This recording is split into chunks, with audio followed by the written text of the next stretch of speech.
Ok, donc je vais vous faire la liste de tous les changements qu'il y a eu sur l'Ethereum après le The Merge qui s'est justement terminé hier. On a eu un petit communiqué de Vitalik Buterin qui a expliqué que tout s'était très bien passé et donc ça veut dire qu'on est officiellement dans la nouvelle ère de l'Ethereum. Et cette fusion en termes de cours de différents jetons, ça s'est plutôt très bien passé puisque certaines personnes parlaient d'une énorme chute sur plusieurs jetons, d'autres disaient que l'Ethereum allait totalement s'effondrer et d'autres disaient que l'Ethereum allait totalement exploser pendant le The Merge. Mais comme je l'ai précisé il y a quelques jours avant le The Merge, toutes ces soi-disant analyses, c'était uniquement du bullshit pour créer du contenu en surfant sur la tendance du The Merge. Et par rapport à ça, faites vraiment attention à qui vous écoutez sur YouTube, parce qu'aujourd'hui, YouTube et l'investissement, c'est pas quelque chose qui colle ensemble, parce que c'est principalement plus de la quantité que de la qualité. Et du coup, par rapport au premier changement majeur après cette fusion du The Merge, c'est évidemment le passage du Proof of Work au Proof of Stake. En gros, le minage sur l'Ethereum, aujourd'hui, c'est totalement terminé puisqu'on passe en preuve de participation.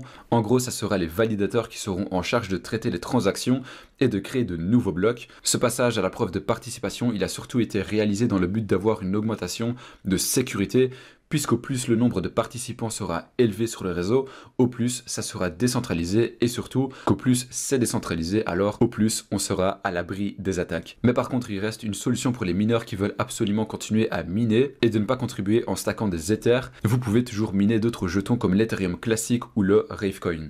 Le deuxième changement majeur, c'est évidemment la vitesse de transaction. Avant le The Merge, le temps de transaction durait en moyenne 14 secondes et maintenant on parle d'une augmentation de vitesse de 10%. Alors évidemment, c'est pas pour toutes les transactions, c'est simplement une moyenne. Mais la raison à ça, c'est qu'en fait, un nouveau bloc sera généré toutes les 12 secondes au lieu de 14 secondes comme ça l'était avant. Donc en gros, il y aura une augmentation de 10% au niveau de la vitesse et la vitesse va continuer à diminuer au fil du temps. Le troisième point, ce sont les frais de gaz, donc les frais de transaction. Et là, je vais en décevoir énormément, mais là pour le coup, il n'y aura absolument aucun changement. La fusion du The Merge, c'est le passage en Proof of Stake et ça ne change rien au réseau. Donc en gros, les frais vont être identiques par rapport à avant le The Merge. Mais par contre, récemment, on avait connu une forte baisse pour les frais de gaz. C'est plus du tout comme il y a un an où par moment on pouvait payer 500 $ pour une seule transaction en DeFi. Maintenant c'est beaucoup plus faible et on tourne aux alentours de 10 $ maximum par transaction. Le prochain changement, c'est une question que beaucoup de personnes se posent, c'est est-ce que le rendement annuel sera plus élevé qu'avant le The Merge? Alors oui, Ethereum.org note que les rendements de jalonnement sont susceptibles d'augmenter, tout simplement parce que les frais de transaction vont d'abord chez les validateurs plutôt que chez les mineurs.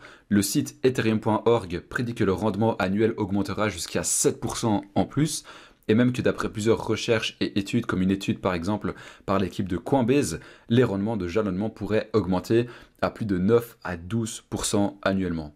Le cinquième point à aborder, c'est de savoir si pour devenir validateur, ça reste le même nombre d'Ethereum à miser. Alors oui, pour devenir validateur, il faut comme l'avant The Merge miser 32 Ethereum, mais par contre, il sera possible de partager un validateur avec d'autres personnes grâce au jalonnement de groupe.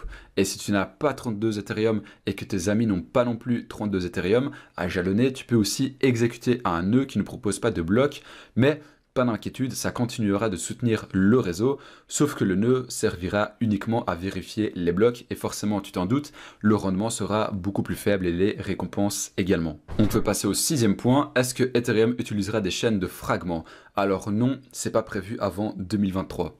Alors du coup, le septième point, ça concerne les arnaques. Est-ce qu'il y aura toujours autant d'arnaques sur Ethereum? Alors non, grâce au Proof of Stake, ça va diminuer petit à petit, même si pour le moment, juste après le The Merge, les arnaques sont très présentes et il y a justement une forte hausse en ces temps. Mais par contre, ça va se calmer petit à petit. En gros, au plus il y a de participants sur le réseau, au plus ça sera décentralisé, alors au plus on sera en sécurité. Ça veut dire que absolument toutes les transactions qui seront de près ou de loin en lien avec une arnaque, la transaction sera automatiquement annulée grâce au validateur. Le prochain point, ça concerne l'énergie que consomme l'Ethereum après le The Merge. Alors par rapport à ça, si tu veux une petite comparaison, le Bitcoin, ça consomme autant que les Pays-Bas, ce qui équivaut annuellement à 75% de la consommation de toute la France entière. Je sais pas si tu te rends compte, mais c'est juste énorme, alors qu'on parle simplement d'un jeton totalement fictif et de quelque chose qui n'est pas du tout physique. Et du coup, par rapport à l'Ethereum, alors oui, il y aura une énorme amélioration au niveau de la consommation d'énergie, puisqu'avant le The Merge, c'était pas du tout éco-friendly, et c'est Vitalik Buterin lui-même qui assume totalement que l'écosystème d'Ethereum avait un impact écologique très important. Et le The Merge permet de baisser la consommation d'énergie de 99%. Et ça, c'est un bond juste énorme en avant pour l'Ethereum et aussi pour tout le secteur de la crypto. Et cette baisse de 99%, ça équivaut aussi à une baisse de 0,20% de l'énergie mondiale consommée à l'année. Alors c'est déjà la fin de la vidéo, si ça t'a plu, tu peux liker et t'abonner. Salut!